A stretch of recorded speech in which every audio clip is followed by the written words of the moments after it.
ating sarili sa paglilingkod. So ito pong biyaya ng Diyos na ibinigay po sa atin ng Panginoon. So dito naman po sa pagkaalam po natin ay so dito sa sa kapitulo po natin ay parang hinihikayat po tayo na hindi lamang po manatili sa pagkaalam yung sa biyaya ng Panginoon, kung hindi ay paglalagay na rin na dapat ito ay itrabaho. So dito po sa 2 Timothy chapter 4 verse 4 hanggang verse 5, so ganito po yung sinasabi: "They shall turn away their ears from the truth and shall be turned into fables. But watch thou in all things, endure afflictions, do the work of an evangelist, make all proof of thy ministry." So as we have to analyze yung topic po natin, saka itong passage po natin kung saan ang naging basihan po natin sa pag-aaral po natin ngayong gabi ay so kung papansinin po natin, may ito, something that the writer is emphasizing or want to emphasize to us. So there is a call to work it out, and it is very important to do so. So may katawagan o may tawag po sa atin na dapat natin itrabaho, at ito ay napakahalaga para po sa atin na dapat po natin gawin. And that is to let the grace of God be the one operating in at this very present time, and He gives us also the reason and also a reminder to us that this is our duty to fulfill. So kung i-analyze po natin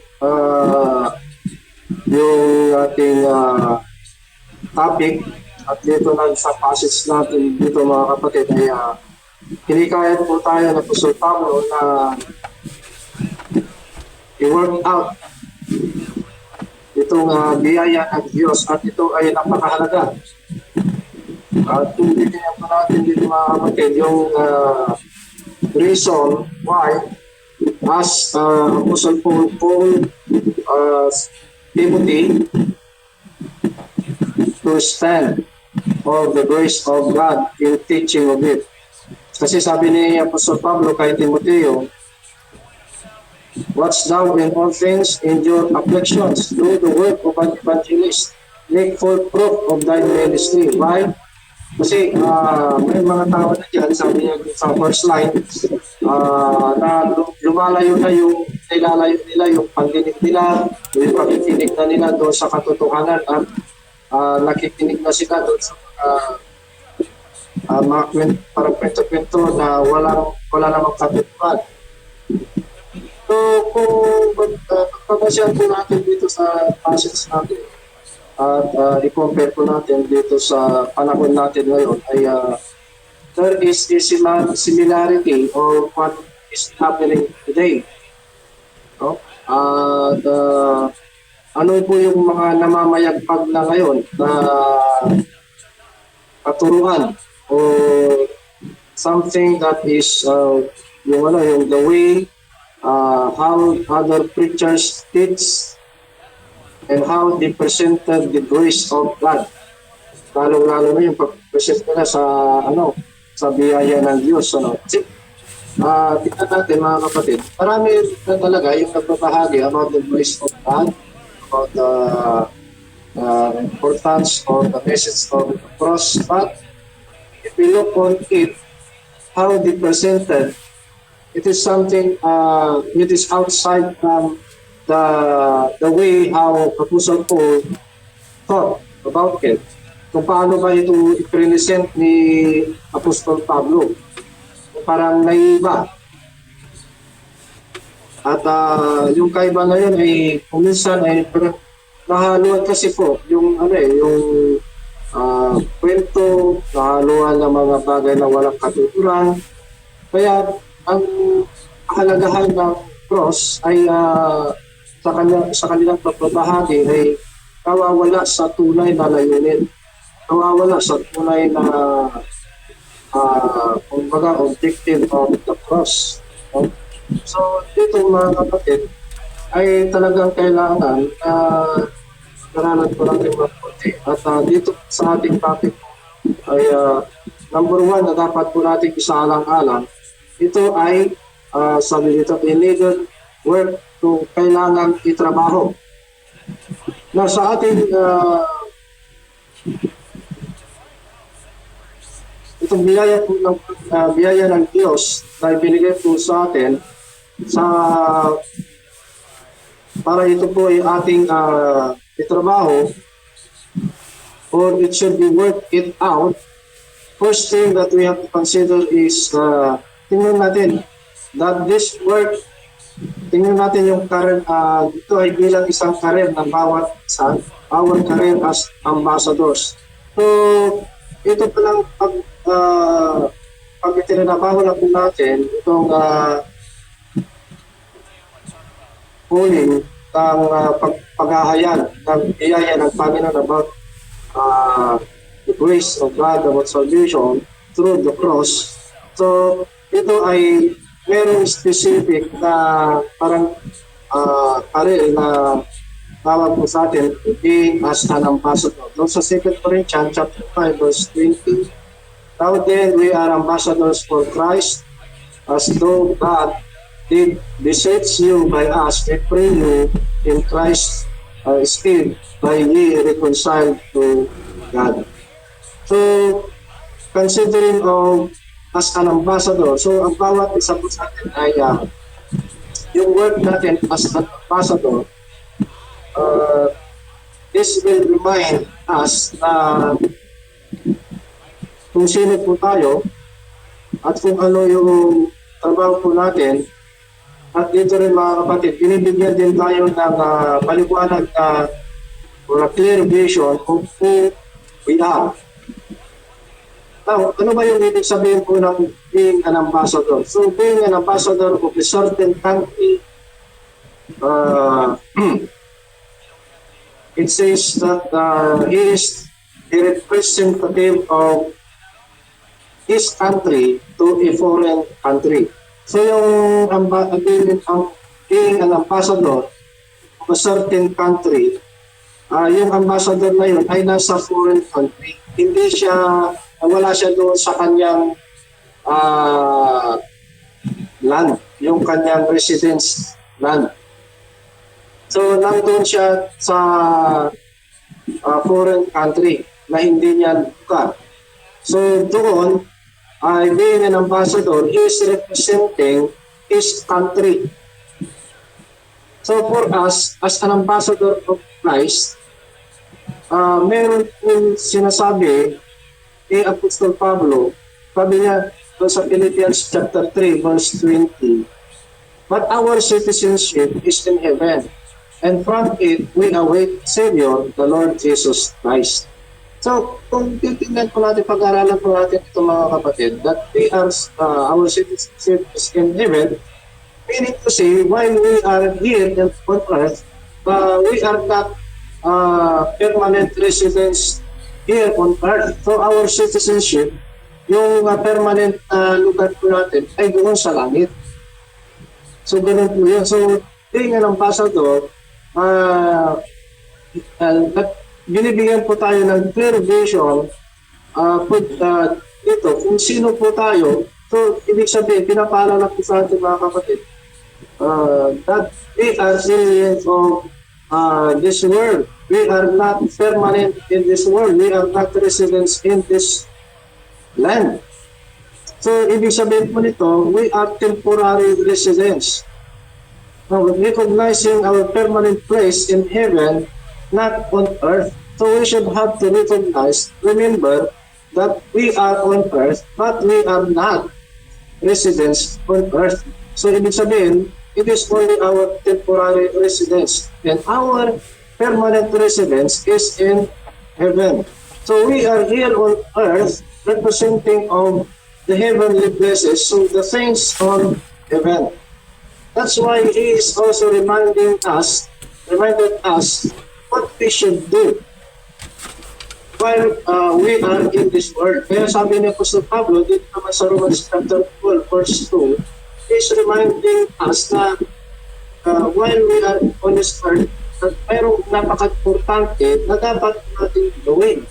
So dito sabi niya, do not be conformed to this world, but be transformed by the renewal of your mind, that might distinct you may discern what is the will of God, what is good and acceptable and perfect. So, titignan po natin dito mga kapatid, ano ang gagawin po natin? Sabi niya, well, nandito nga po tayo sa mundo ito, and our citizenship is in heaven, then we should not be conformed to this world. What we should do, what is the will of God? Ang will ni Lord, habang nandito po tayo, ay gawin po natin na we have to represent what kung ano yung meron doon sa langit. And what is that? The heavenly places, the heavenly things. No? Kaya sabi na po, set your mind on things above, not on things on earth. Okay, so dito po mga kapatid, reminding us that hindi po tayo taga rito. So, ibig sabihin, ang gagawin po natin, ang mga bagay na makalangit. So, marami yung mga gumagawa din, mga kapatid, na kung minsan, hanggang po sa ang kaligtasan po natin, ito mga kapatid, isang katotohanan because of yung kaligtasan na binigay po sa atin ng Panginoon, it is somewhat by grace, it is somewhat not by our own works. So hindi po kailangan yung ating hindi po kailangan yung good works. Ito po biyaya ng Panginoon, pero nakakalimut yun na po nagiging parang permit na rin nila whatever yung kanilang ginagawa, anyway they are saved. So, hindi nakakalimutan po nila na being saved one, hindi pag ikaw ay ligtas na, ibig sabihin, hindi ka na taga dito sa lupa. Ibig sabihin, kaya sinasabi na sa Pablo, huwag mo lang gawin ang bagay na makalupa. So, do not be conformed to this world because you are not already of this world. So, dito po sa letter D, the second that we have to consider it is our earthly vocation. So, nandito nga po tayo sa lupa, so ibig sabihin meron po tayong tungkulin o gawain dito po sa lupa. It is not referring to earthly kingdom but rather the heavenly program. So eto mga kapatid, yung vocation po natin, yung ating trabaho po dito sa lupa, as we are representing all or we are representative. No? And in Ephesians chapter 3 verse 9, it says, and to make all men see what is the fellowship of the mystery, which from the beginning of the world hath been hid in God, who created all things by Jesus Christ. So ano yung pinabanggit po dito, tungkulin po natin, na dapat po nating gampanan, ay yung bagay na mystery na dapat mai-reveal sa lahat para kanilang makita at ano itong mystery na ito, which is we have already known at ating nalaman na rin, so dapat nating din ipaalam. Dapat din ang tungkulin po natin ay may parating, may paalam sa lahat. At ito ay yung biyaya po ng Panginoon. So ito yung ating tungkulin dito sa lupa as we are ambassador. So pangatlo, sabi po dito that we have to consider is do the work. So dito po sa 1 Corinthians chapter 15 verse 1 to 4, basahin lang po natin. May binabanggit po kasi dito mga kapatid. So ang nakikita lang po natin siguro doon ay yung tinatawag po na Christ died at the cross, buried and resurrected on the third day. Kagaya po ng nasabi po ni Ate Janet nung kagabi, ay tama po siya, mga kapatid. At meron meron kasing binabanggit po dito, tingnan natin sa verse 1, no? Moreover, brethren, I declare unto you the gospel which I preached unto you, which also you have received, and wherein you stand. So, number 1, sabi niya dito, you stand. Then verse 2, by which also you are saved, if you keep in memory what I preached unto you, unless you have believed in vain. So sabi niya dito mga kapatid, stand and keep in memory. Doon sa ibang version, keep in your mind. Put it in your mind. Stand of it. So itong mystery, the grace of God, we should have to stand. Kailangan panindigan po natin ito, kailangan itugin po natin sa isipan po natin, huwag po natin kakalimutan. At ito yung dapat po natin ipaalam sa lahat. Bakit sinasabi po dito na Apostol Pablo na dapat yung panindigan? Kasi nga po mga kapatid, kung hindi po natin ito panindigan, paano po natin may tuturo kung tama kung hindi naman ito yung dapat po nating panindigan. Ano naman po yung dapat nating maipaalam kung hindi naman po natin ito itanim sa ating isipan. So dito sa 2 Timothy chapter 2 verse 2, sabi niya, and the things that thou hast heard of me among many witnesses, send commit thou to faithful men who shall be able to teach others also. So ito po mga kapatid, tayo po ay nag-aaral. Anong pinag-aaralan po natin? About the mystery, about the grace of God, about salvation. So ito naman po mga kapatid, sabi po na sa Pablo, may pinabanggit po dito na faithful men who shall be able to teach others also. Now, sabi po dito na able to teach others also. Who are those people? Sino ba itong mga able to teach others? Dito sa first line, sabi niya, and the things thou hast heard of me. Ibig sabihin, yung mga tao na siyang nakapakinig na doon sa ipinangaral ni Apostol Pablo. Ibig sabihin, ang mga magtuturo o maghahayag ng about the mystery of God, which is the grace of God, ay yung mga taong nagkaroon na ng kaalaman. Ibig sabihin, tayo po yun. Tayo po yun na nagkaroon na po ng totoong kaalaman patungkol po doon sa biyaya po ng Panginoon. So, ang ibig kong sabihin po dito mga kapatid, kaya nga bakit po tayo yung binabanggit po dito? Kasi nga po mga kapatid, tayo po yung nakakalam ngayon, yung tama na kaalaman patungkol sa talagang biyaya ng Panginoon and how it was given to us and how it was presented to us. Kung paano ba naging pakita sa atin, kailan na ibigay po sa atin.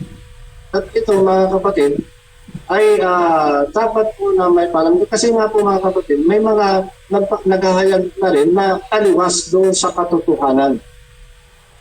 Kaya kung ang mga tao na yun, ang siyang namumutangi na siyang namamayagpan, na siyang magtuturo lagi at patungkol po doon po sa biyaya ng Panginoon, which is ano yung mga kaalaman po nila ay taliwas doon sa tunay na kahulugan, no, sa biyaya ng Panginoon about the mystery of God.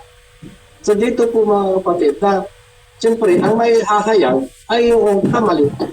So ang ibig sabihin po niyan, kaya dito po mga kapatid, kinakailangan ano dito, dapat po na panindigan po natin kung ano po yung napag-alaman po natin, at ito po ay sa pamamagitan ng yung paninindigan na yun ay sa pamamagitan ng pagtuturo din. So dito po mga kapatid, sabi ko ni letter B, students are comfortable with teaching. Ito, napakaganda po na isang pagpapaliwanag o paglilinaw para po sa atin. The role of the student is to always be teaching, receiving on what should have learned. Learning by means of reading and listening. So the role of a student, sabi po dito mga kapatid, kapag tayo po ay isang estudyante, hindi po tayo yung nagtuturo. Kapag tayo yung estudyante, ang meron po sa atin ay laging makinig doon sa nagtuturo po sa atin. We have to grasp what the teacher is teaching to us. Learn what the teacher is trying to input in our mind. So yun po yung role ng student. And another one is, student is comfortable with reading. Ang ibig sabihin yan, tanggap ka ng tanggap yan eh. Yung being a student. Kaya, ang ibig kong sabihin po dito mga kapatid, tayo bilang student, kapag tayo po ay nag-aaral, so ibig sabihin po yan, kailangan para matuto tayo, para tayo ay may malaman, ay kailangan ay tayo po ay makinig sa tagapagturo po sa atin kung sino po yung tuturo, at tayo rin po ay kailangan din po natin na tayo po ay marunong din na pag-aralan kung ano po yung naituturo po sa atin. But, sabi po dito, there is a but po dito. But, a student doesn't have to remain as a student only. So, ibig sabihin po dito mga tayo po ay nag-aaral from elementary to high school, then we go to college. Ang tanong po doon, nanatili po ba tayo after that schooling from elementary to college, pagkatapos nun, nanatili po ba tayo na bilang isang estudyante? After we had our schooling, halimbawa, ang tayo po ay kumukuha po ng isang kurso na engineering, nanatili po ba tayo na nag-aaral patungkol po sa engineering sa buong buhay po natin? Halimbawa, ang tinig po natin ay kurso na teacher. Nananatili po ba tayo? Tayo po ay nag-aaral patungkol po sa pagiging teacher? Hindi po. Ibig sabihin po dito, sabi po dito, real growth of a student happens when you contribute. Ibig sabihin po nito, yung estudyante, hindi po siya nanatili po estudyante habang buhay, kailangan din niyang mag-grow. So after schooling, it means to say, he should have to contribute what he had learned. Kung ano yung natutunan niya, dapat din niyang i-contribute. Ito yung sinasabi ng Apostol Pablo, din na sinasabi niya sa 2 Timothy chapter 2 verse 2, of each old man, ano man yung natutunan niyo, narinig niyo sa akin, sabi niya, be a faithful man. You have to teach also others. At yung tuturuan ninyo ay matuto rin sila na magturo din kung ano yung matutunan nila. So nagkakaroon po ng circulation about learning, teaching, and then after teaching, din yung naturuan ay nag-aral na po, pag naturuan na, magtuturo din. So yun lang po, yung circulation na being na tayo po ay nag-aaral at tayo rin po ay dapat na being student ay huwag po tayo manatili doon. Then after it, we need a real growth. At ito po ay sa pamamagitan din mga kapatid na we have to contribute what we have learned. This means after study, after learning, we should have to do the work of sharing what have taken and what you have learned and what you have received. It will not stay on your hands, keeping it on your pocket, but to share. Okay? So ito po yung aspect of our duty and responsibility na sinasabi sa ating topic ko na dapat po natin itrabaho na nalaman po natin, napagkalaman po natin, natutunan po natin, napakinggan po natin about the mystery of God, about the grace of God. And kung po tayo manatili lamang doon po sa pagkalan doon, kung hindi, nung nalaman na po natin, we have the responsibility, we have the duty to contribute sabihin, pag-contribute, yung meron tayo, yun ang ibibigay po natin, yun ang i-share po natin. So, ibig sabihin, what we have taken, do not stay, huwag mong ilagay lang doon sa sa kamay mo or keeping it on your pocket. But we have to share. So letter C, billions of Christians, few Bible believers who can rightly divide and are equipped. Okay, isa-isahin po natin dito mga kapatid. Marami yung tinatawag na Christians. Pero among those billions of Christians, sabi niya dito, among those, there are only few Bible believers. Bakit few Bible believers? Ibig sabihin niya, kunti lang yung nag-aaral sa Biblia. Matatawag na silang Christian. Nung nalaman nila, pag-evangelize, then karamihan nga sa kanila, pag tinanggap na nila ng Panginoong Kristo, being Lord and Savior, then they are Christian. Then, nananatili na po sila doon at kaya matawag na few Bible believers. And then, what happened? Pag nanatili na sila doon, ibig sabihin doon, nagkakaroon na sila ng hindi magandang pagkaalam sa tunay na biyaya na binibigay ng Panginoon. So, few Bible believers, ibig sabihin yan, kunti lang yung makakaalam kung ano yung tunay na biyaya ng Panginoon. And among those few Bible believers, kunti na nga lang yung mga nagbabasa, nag-aaral, then kunti na lang. Among those, kunti din yung who can rightly divide.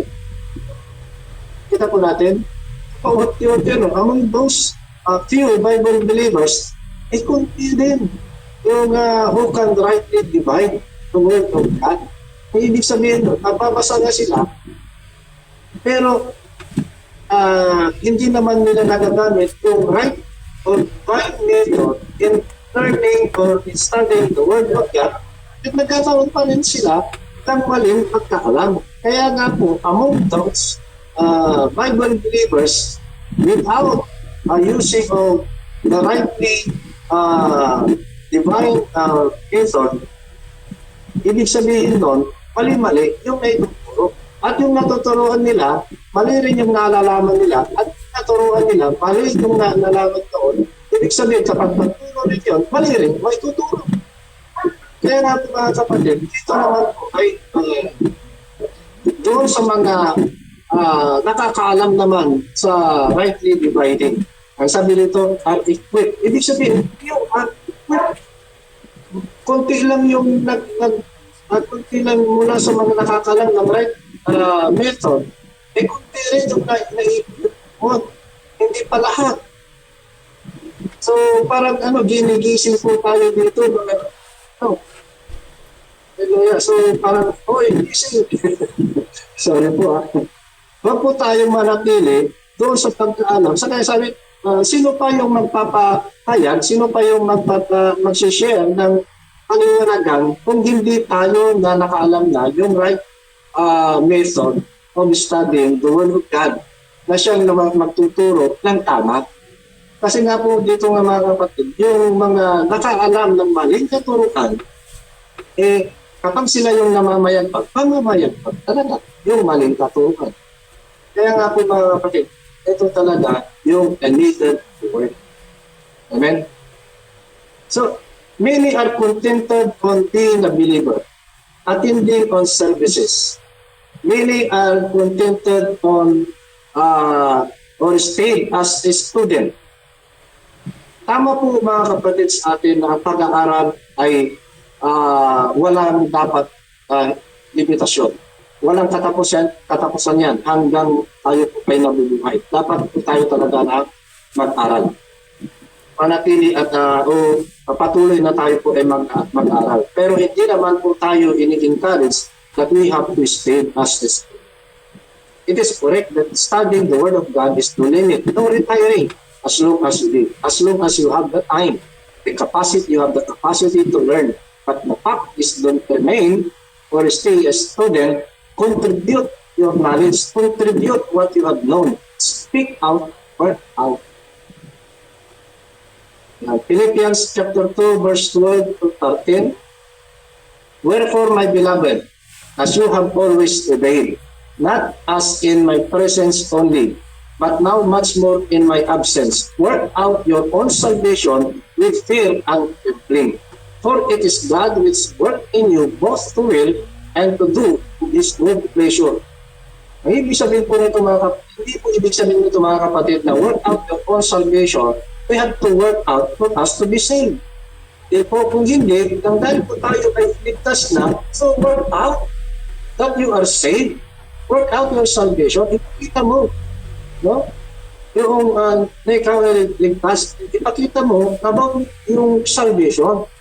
So dito naman po mga kapatid, in-encourage po tayo na what we had also done, we have to work out. Kailangan itrabaho po natin kung ano yung nalaman po natin. Kaya nga ang may naririnig po ako at tama po yung mga teacher po natin na about our study, mga kapatid. Meron pong isang termino na binibitawan po nila and that is learning. Okay? The word learning. We have to take that. Kailangan yung learning is different from study. Meron pong pagkakaiba yan. Yung studying, it is about grasping of knowledge. Having a knowledge about the fact of a certain topic or a certain thing. But learning is knowing of something, then you have to act on what you have learned, what you have studied. That is learning. And ang ibig sabihin po yan, sa Tagalog, imatuto. Ang ibig sabihin yan, yung nalaman mo ay gawin mo. Yan, yun po yung learning.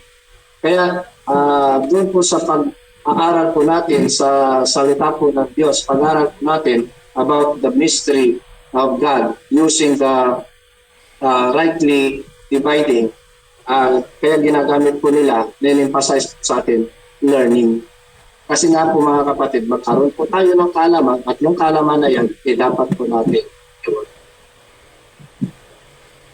So, letter D, people are blind to the truth of grace doctrine.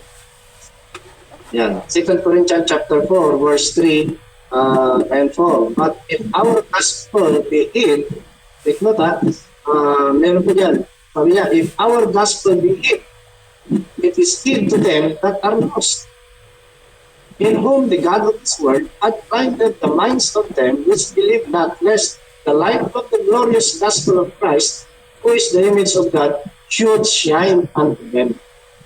One time, guys po lamang kunin, noong si Jesus Christ ay tinuturuan niya yung kanyang mga disciple. Anyway, noong natuturo ng Panginoon Jesus Cristo ay what he had proposed is sa bansang Israel, ano po.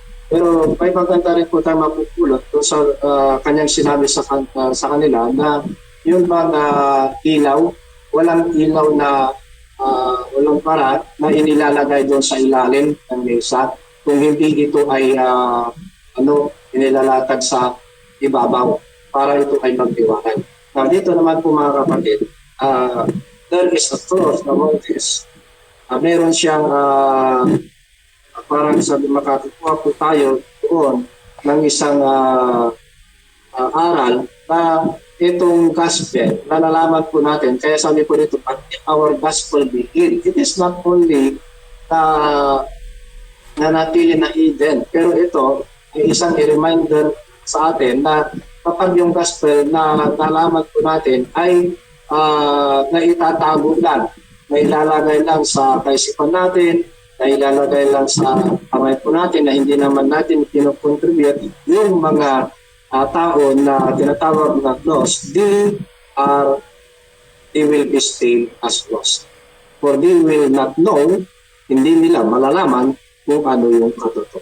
Kaya sabi po dito sa verse 4, only God of this world had blinded them, their minds. No?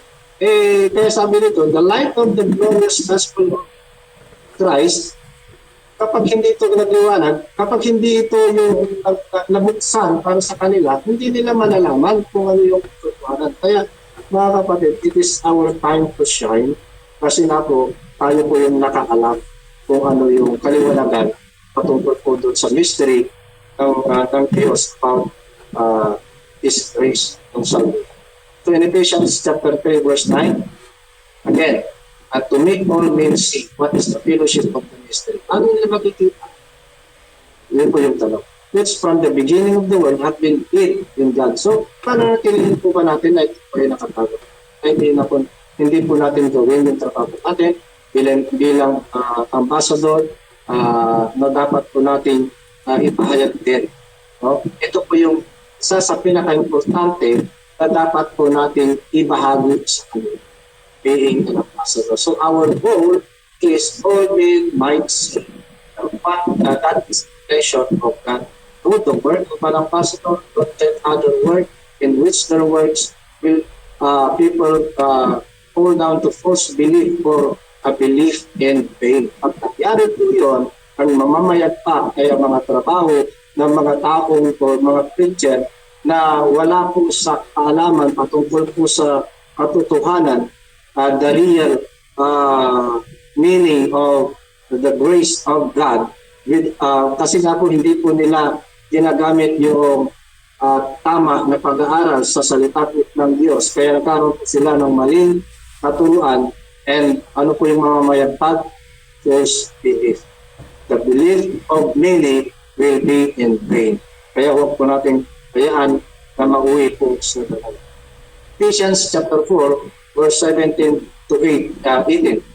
This I say therefore, and testify in the Lord, that you henceforth walk not as other Gentiles walk, in the vanity of their mind, having the understanding darkened, being alienated from the life of God through the ignorance that is in them, because of the blindness of their heart. Okay, being Gentile. Meron pong pinapaliwanag si Apostol Pablo. Sabi niya, remember, okay, Ephesians chapter 2, verse 11. Wherefore, remember that you being the time past, Gentiles in the flesh, who are called uncircumcision, by that which called the circumcision in the flesh made by hands. Dito sa Matthew chapter 6, verse 31 to 32, may binabanggit po dito, sino ba yung mga Gentile nito? Okay? Sabi po niya dito, verse 31 and 32, therefore take no thought saying, what shall we eat? Or what shall we drink? Or wherewithal shall we be clothed? Verse 32, for after all these things do the Gentiles seek, for your heavenly Father knoweth that you have need all these things. So, ibig sabihin po dito mga kapatid, ito yung kung ng mga Gentile. Tayo, Gentile. Sabi ni Pablo, remember that you are Gentile noon, in the time past. So, may binabanggit po dito sa Matthew, ito yung mga Gentile. Gentiles thinking of things in vanity, focus on earthly things, focuses on earthly riches, promising of prosperity, of being obedient and observing of what had not commanded to do.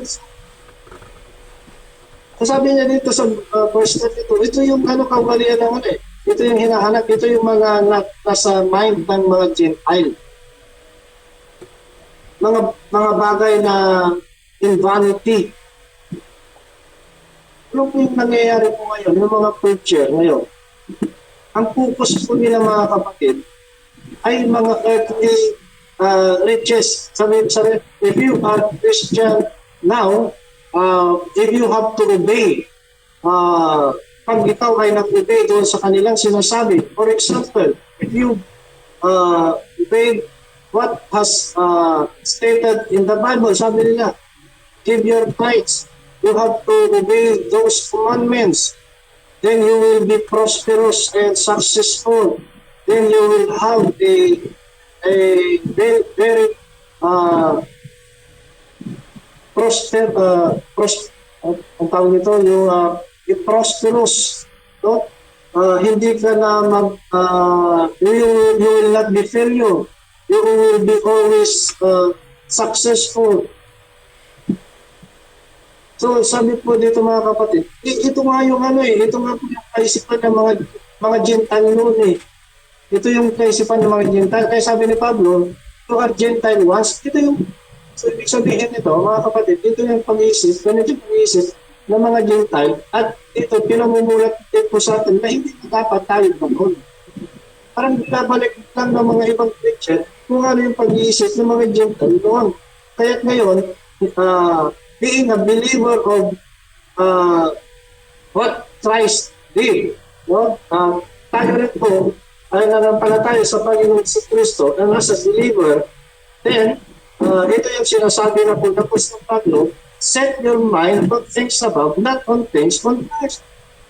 You are Gentile. Noon, Gentile kayo. Ito yung pag-iisip niyo. Kaya ngayon, hindi na you are not already Gentile, but you are body of Christ, you are ambassador of Christ, then kaya set your mind on things above, not on things on earth, for you are not citizen of earth, but our citizenship is in heaven.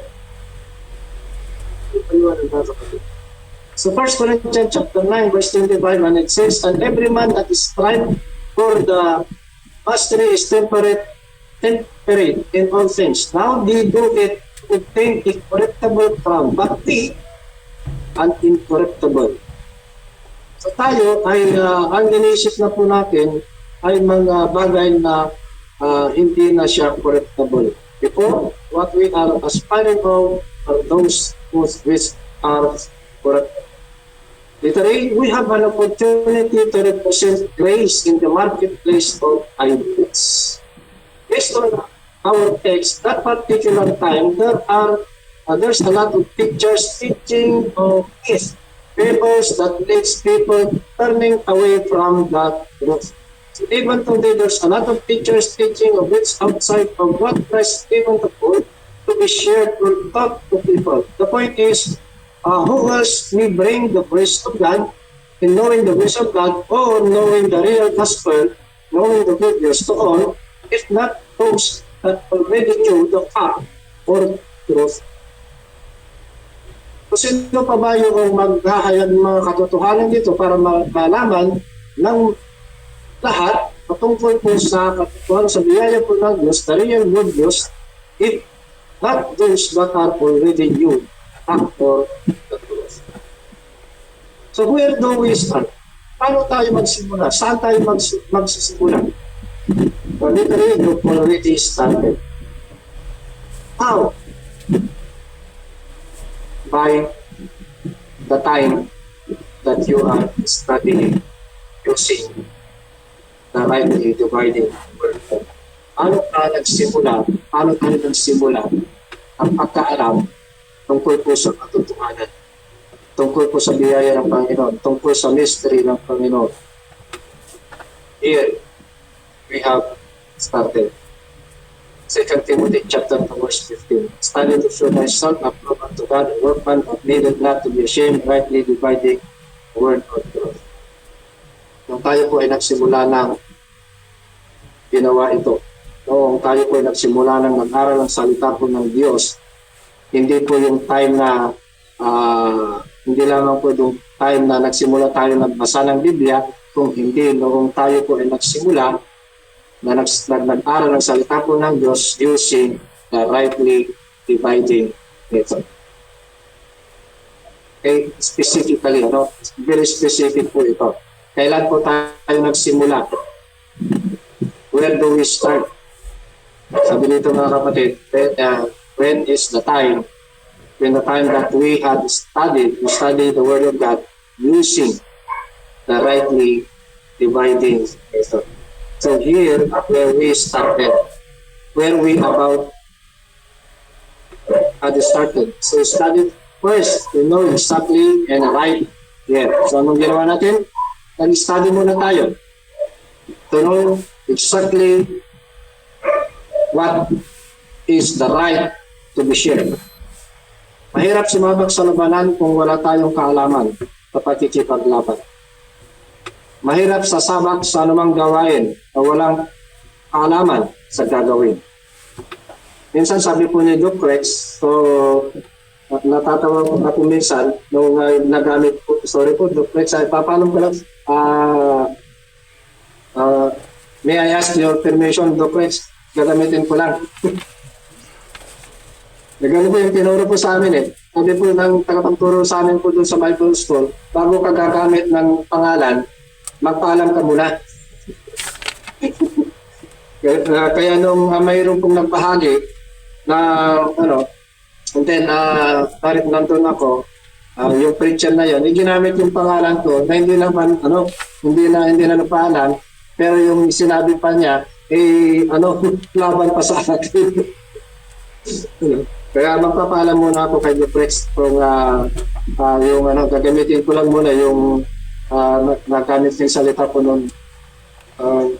Duprex, magpapaalam lang po ako. Kailan po?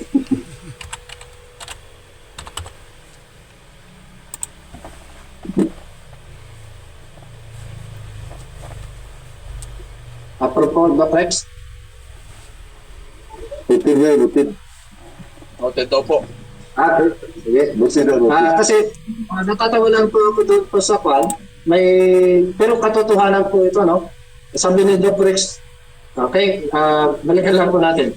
So mahirap sumabak sa labanan kung wala tayong kaalaman sa paglaban, sasabak sa namang gawain na walang kaalaman sa gagawin. Sabi ni Doc Rex noon, kasi don't let Batman do the work. Bahala na si Batman. Diba? So kailangan, talaga, na tayo po, alamin po natin kung ano yung gagawin po natin, ano yung share natin. Kapag natin alam kung ano yung share po natin, talagang hindi po may tuturo kung ano yung tama. Diba? Marami po ngayon sabi nila, kapag magtuturo sila, let the leading of the Holy Spirit. Kapag tatayo na ako sa 42, by the leading of the Holy Spirit, makapaghayag na ako doon. Paano kung hindi yung banal na Espiritu? Paano kung yung Espiritu ng Diablo? Siya kung ang siyang naghayag sa'yo, pwede iba na. Kaya dito po mga kapatid, kailangan po talaga na pag-aral. Father says, through the leading of the Holy Spirit, paano kung mali? Ang naibagin mo na, hindi mali na. Okay. So sa kawalan ng tamang pag-aaral, ang labas po dito mga kapatid, no? In presentation, wrong presentation. Ito po mga kapatid, tayo po always be present. Always show up, ready, and because you have already got the good start after studying the Word of God using the right method, divine method. Now it is our time after studying. Start with your responsibilities. Start with your responsibilities. Prayer, business, good works, ministry. Yeah. So let us see, how do we juggle it all? Ang ibig sabihin po ng juggle, ginamit po ito, huwag nating salamangkahin. Kaya dito po mga kapatid, talagang nino-nurture po tayo sa pag-aaral. Dahil huwag nating gawin in sharing the Word of God, in sharing the Word of truth, in sharing of lalong-lalo na po the mystery, the grace of God, huwag po nating gamitin yung salamang. Kaya huwag nating salamangkahin. Parang abracadabra, says Bombay, take note, don't ever. Study, and after studying, go and work. Who has the time? Tayo. Tayo. So maybe our question here is, how about if we have no time? No time to study. Then if we have no time to study, we have also no time to share. Or we don't have something to share. So the result of that, nothing you can gain, you will have nothing and nothing at all to share. Yan lang po yung idea po noon. Yan lang po yung logic noon. No? Most of the time, our question is, kung ang tanong sa sarili po natin ay, paano kung wala akong time sa pag-study? Marami po yung mga mga tao na walang pahala po nila, yung pag-aaral. Pag-aaral na po sa by next, sa susunod na lang. Now, if we have the opportunity, mayroon po akong lagi sinasabi, correct me if I'm wrong, pero may part na tama po yun. So, sabi po sa mga natuturuan ko na rin yun, dapat po tayo mapagsamantala. Bakit? Kapag mayroong pagkakataon, samantalahin natin. Ito po mga kapatid, if we have the time, and we have always the time, yeah, we have to give the time to study for us to have something, and we have all the things to share. Kapag may nagtanong sa atin, how to be saved? Anong isasagot natin? Maybe dahil po sa wala tayong kaalaman, ang masasagot na lang po natin, dahil wala tayong nalaman. The encouragement is to have the right one to share, give time to study, and specifically, time, lalong-lalo na in the right divine method of study. Mag-study ka, pero sa maling method, wala din. In vain rin. Kaya, if we have the time, lalong-lalo na po dito po sa time natin ngayon, sa pagkakataon na ito, mga kapatid, ako po yung papasalamat din kay Doc Rex nung binigyan po ako ng assignment mag-report din. So parang na-obliga ako doon na-obliga ako doon na mag-research, mag-search. So hindi naman po sa binibigyan po tayo ng bigyan, kung ninonurture po tayo, binibigyan po tayo ng pagkakataon talaga na to study the Word of God using the right method. Na yung pag-aaral po natin na yun, kung para matuto po tayo na magamit yung tama na ibinigay po sa atin, tamang pamamaraan. So kapag wala po yung tinatawag po na code city, content chat, paano po tayo matuto? Kaya na-learning.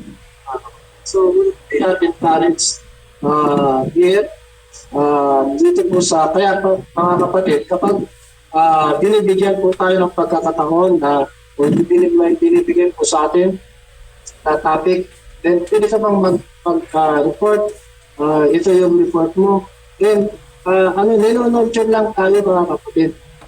Hindi po tayo po para malesen yung time po ng picture po natin sa pagtuturo, kung ibinibigay din po sa atin yung pagkakataon, mag-proceed po tayo sa pag-aaral. Amen. So give it your life. Sabi po sa Colossians chapter 3 verse 3, you are dead, for you are dead and your life is hid with Christ in God.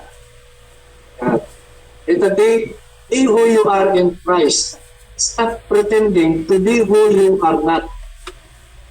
Who we are as a blessed believer, believe on the finished work of Jesus. We are church, the body of Christ. And we are not, number one, born again, as mentioned in John chapter 3, verse 3. We are not branch and Jesus as the vine in John chapter 15. We are not the bride of Christ. We are church as referring, we are not church as referring in Matthew 16, verse 18. We are not also people mentioned in Matthew chapter 1, verse 21. So without studying of the Word of God using the right method, kapag narinig po natin, nabasa po natin ang lahat ng ito, then we claim it that we have of that. No? Makiklaim natin na tayo tayo pa ngayon, born again pala tayo. Ito mga kapatid, namulat pa po ngayon na ilang taon na po na nababanggit po, we are born again. Pero hindi pala. We are the branch and Jesus as the vine. We are the bride of Christ. We are the members of the church as referring in Matthew chapter 16 verse 18. And we are claiming also people that the objective of the birth of Jesus as in Matthew chapter 1 verse 20. Kasi hindi po alam. Okay. Letter I, sabi mo dito, sinners pretending to be Christian need salvation. Yan. So marami po yung mga nagpretend ang Christian. Pero sila, mga nakiklaim na mga Kristiyano, sa titingnan natin, nangangailangan pa rin sila ng kaligtasan. Bakit? They are not in the right way. Wala po kasi sila doon sa tama. Tama na pagkaalam, tama na pinaniwalaan patungkol po sa kaligtasan. Ito po tama na paniniwala patungkol po sa kaligtasan. 1 Corinthians chapter 15 verse 1 to 4. Paano po malalaman po ng mga ilan yung katotohanan po nito without us, without. Alright? So Romans chapter 3 verse 26. To declare, I say, at this time his righteousness, that he might be just and the justifier of him which believeth in Jesus. What to believe in Jesus for justification?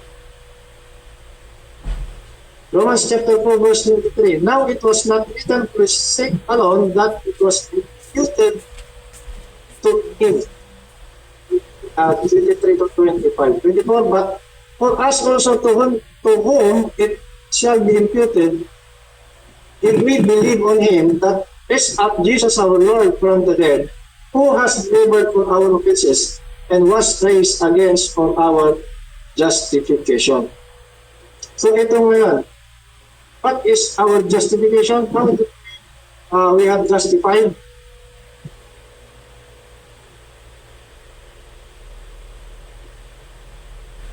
By the blood of Jesus. Okay.